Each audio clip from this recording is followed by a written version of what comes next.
How's it going, summoners, and welcome back to another ProGuides Wild Rift video. 2.5 is getting closer and closer, and for that reason alone we need to give you the best information as early as possible, so you can have a head start into the patch. So for today we are looking at JAYCE, so let's move on to the ability rundown immediately. JAYCE is a little bit special. Compared to other champion, he is something that we have not seen before in Wild Rift. The ability to transform to get another set of skills. Yes, JAYCE is the very first champion that has multiple skills on the same button depending on what form he has taken. And let's talk about what this means. His passive is called P-HEXTECH CAPACITOR. After casting Transform, JAYCE gains movement speed and can move through units for a period of time. And obviously this works going into any form at any point in time. So let's talk about his very first ability, the ranged form first. His first ability's ranged form is called Shock Blast. JAYCE fires an orb of electricity that detonates upon hitting an enemy or reaching the end of its path. It deals physical damage to all enemies in the area of explosion.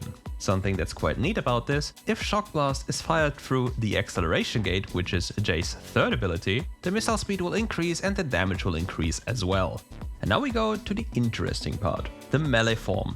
His melee ability on the first ability is called To the Skies. JAYCE leaps to an enemy dealing physical damage to nearby enemies and slowing them for 2 seconds. As you can already guess, JAYCE can swap between a melee and a ranged form, which makes him unbelievably versatile. And now let's move on to the second ability. Yet again we start with the ranged form. The ranged form on the second ability is called Hypercharge. JAYCE gains a burst of energy, increasing attack speed to the maximum for several attacks. And for the melee form it's called Lightning Field. It has a passive and an active ability. For the passive ability, every time JAYCE hits something in the hammer stance, he gains mana, and the active ability creates an electric aura dealing magic damage over a few seconds around him. And just as a little heads up, you can maintain the buffs from each form going into another form. Now up to the third ability, yet again with the ranged form first. The third ability in ranged form is called Acceleration Gate. JAYCE deploys an acceleration gate for a few seconds. This increases the movement speed of all allies that will pass through, and the bonus movement speed fades over a certain duration. And for the melee part, we have Thundering Blow. This spell deals magical damage to an enemy champion and knocks them away. For the PC version, this kind of thing hurts a lot as it deals percentage maximum HP damage. And now towards JAYCE's ultimate ability, which he has access to on level 1. It's the Transform ability. It's called Transform Mercury Cannon and Transform Mercury Hammer. Also, swapping around grants JAYCE a little bit of bonus benefits. For example, going into the ranged form makes his next attack reduce the enemy's armor and magic resist for a certain duration. Going into the Mercury Hammer form, he's getting some bonus armor and magic resist which make him more durable. But before we talk about the abilities and his purpose in detail, let's talk about our question of the day first. With 2.5 coming, what change do you wish for the most? Let me know in the comments below. Now let's talk about JAYCE's purpose in this game. This pick is infamous to being picked to stomp a lane. However, he can also be played in split push and in poke compositions. He is self-sufficient but loves getting assistance from his jungle. To give you more insight into this, let's talk about his early, mid-game and late game and what he does do in those situations. In the early game, JAYCE is a lane bully. He's supposed to be strong side and crush the Baron lane. To do this, he wants to play very aggressive early on and utilize the fact that he is a ranged champion. Or could be a ranged champion if he wants to. Also, something you should never forget, since he has 2 different forms, he can use each cooldown individually. So by casting a spell in his ranged form, he is not going to be stopped from going into the melee form. Even though the ranged spell is on cooldown, his melee form cooldown is still available, which means he has more abilities and usually more damage than you have. And since he has more abilities, it will be easier and faster for him to proc Conqueror on you.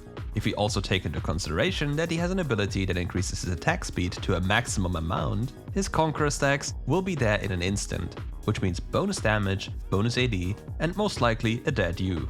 But now let's talk about what JAYCE doesn't like in the early game. JAYCE doesn't want to be suffocated by the enemy team. He doesn't want to get permanently ganked without any assistance. He wants to breathe and he wants to stomp. And for this he needs gold and proper mechanics. Plus the sequencing is very important. Not knowing how you can sequence your abilities is very painful on this champion, and not knowing your damage and having the mechanics to actually do this damage will hurt you even more. But we'll get back to the mechanics at a later part. But now let's speak about the mid game. JAYCE is rather versatile in this case. You can either have them split or deathball to push towers with this insane poke depending on the build he has. He can also 1v2 on side lane depending on how fat he is. With JAYCE you're something that is very flexible. To add to that, you can even pick JAYCE in the middle lane. It's a flexible pick which hides the power of the pick, so you're not giving away too much in the draft phase. And if we're really honest, there was even a time where JAYCE was played in the jungle, on the PC version at least.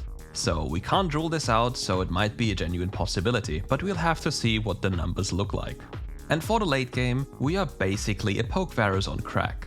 Our first ability deals a ton of damage, like really a ton of damage. And because of our multiple abilities in ranged and melee form, we can do so much once the enemy gets into us. We have so much damage, so use it. On top of that, we can also peel with our third ability in the melee form, or in the ranged form if we give movement speed to our allies. And as a consequence, sieging becomes quite easy with this champion. I'm kind of hyped to see how many JAYCE and Varus composition we are going to see in the future, because Varus isn't necessarily locked into going AD. He can also go AP, but having both of these champions on the team can really be threatening for the enemy team. It's a severe poke comp with a lot of burst damage at hand. Now let's talk about how to pilot JAYCE in teamfights. So we already know a lot of players will use the melee form to just jump in, but is that the right call? No, not always. In most situations, at first you want to use your spells to hit the maximum amount of enemy champions. Afterwards, don't just go into your melee form. Abuse the ranged attacks, because once you leap in, you're in. And then you're a melee champion for a few seconds, which means the enemy can deal with you without you being able to do something. So when you jump in, you must be sure that it's over by then already. And now, let's move on to the mechanics. For example, on the PC version of this game, you could cast your first ability into your third ability for a faster animation rather than the third ability into the first ability. So the question is, why would you do this? Number 1, you're faster. And number 2, you give less information to the enemy champion, because once you place the gate down, it becomes rather obvious what you want to do. If you do it the fast way and the smooth way, you don't give the enemy as much time to react and therefore have an easier time to hit them. So I'm kind of curious if this is going to work in this kind of game because of the input lag on mobile. Another nice mechanic is using your second ability in the ranged form to then swap into the melee form. So let's pretend you're using your first auto attack in the ranged form, press your second ability and go into your hammer form. Then you leap on the enemy champion's head and keep the attack speed from your second ability in ranged form. Then you smash him to death very fast into your third ability and then, well, nothing he can do. Another mechanic that is also quite helpful in some situations, if you're unsure if the enemy has a summoner spell available, you can use the melee form's third ability, so the knockback, use then your ultimate ability, and then the ranged first ability and third ability combo. With this, it's basically unable to dodge because the enemy is CC'd because he has been thrown away. So a lot of this has been kind of complicated and it's really not easy to pull off, or it kinda sounds hard. So you can pretty much guess how mechanical this champion might be. But in the end, it's up to Riot to make us believe what they did with Riven. Riven has been quite easy on the mobile compared to the PC version. So let's see what magics they do on this champion, because they also made Aurelia work. So why would we believe in them? And now let's talk about possible items and why we would build these items. So a complete build could look like this: Mana Mune, Cyrilda, Black Cleaver, Death's Dance and Sterak's Gage.